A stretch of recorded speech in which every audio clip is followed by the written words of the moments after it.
గుడివాడ అమర్నాథ్ గారి భాష, ఆయన మాట్లాడిన మాటలు, సిగ్గు శరం ఉందా హోంమంత్రిని పట్టుకొని? సరే, గుడివాడ అమర్నాథ్ని కూడా ఆ రకంగా మాట్లాడకూడదు. ఆ గుడ్డు ఏదో అంటారు కదా, గుడ్డు గాడిద గుడ్డు అని, అవన్నీ కూడా ఎవరినెవరిని మాట్లాడుకోకూడదు. ఎందుకు వ్యక్తిగత హననం చేస్తున్నారు?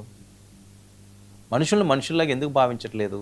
అందరూ ఒకటే రక్తం కదా, అదే ఎరుపు రక్తం కదా. ఏమున్నది, ఈరోజు అధికారం ఉండొచ్చు, రేపు రాకపోవచ్చు. నేను వాడేసింది నువ్వు వాడేవు, ఏంటి అది? అంతే. వెటకారపు మాటలు ఏంటి? ఆయన వాడేసిన బుల్లెట్ ప్రూఫ్ కార్ అట, ఇప్పుడు ఇప్పుడు వాడుతున్నదట. పదం ఉంది కదా అని నలుగురు గన్మ్యాన్లు వెనకాతలు వస్తున్నాడు. హోంమంత్రికి నలుగురు గన్మ్యాన్లు ఎవరు? మనకి ఇవ్వలేదా అమరు? మనకి ఇవ్వలేదండి, మనకి ఇచ్చారు కదా. అది కూడా ఒక ప్రస్తావన.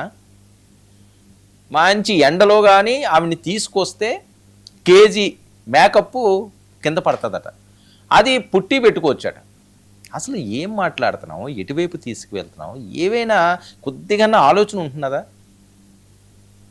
ఇప్పుడు వాళ్ళు ఏమంటారు, మీ ఆవిడ గారు మేకప్ వేసుకోవట్లేదా, మీ ఆవిడ గారు పౌడర్ రాసుకోరా, మీ అమ్మగారు పౌడర్ రాసుకోరా అంటే ఏంటి సమాధానం? ఎటువైపు వెళ్తున్నది ఇది? ఎటు డ్రైవ్ అవుతున్నది ఈ టాపిక్? ఎలా వస్తారు మహిళలు?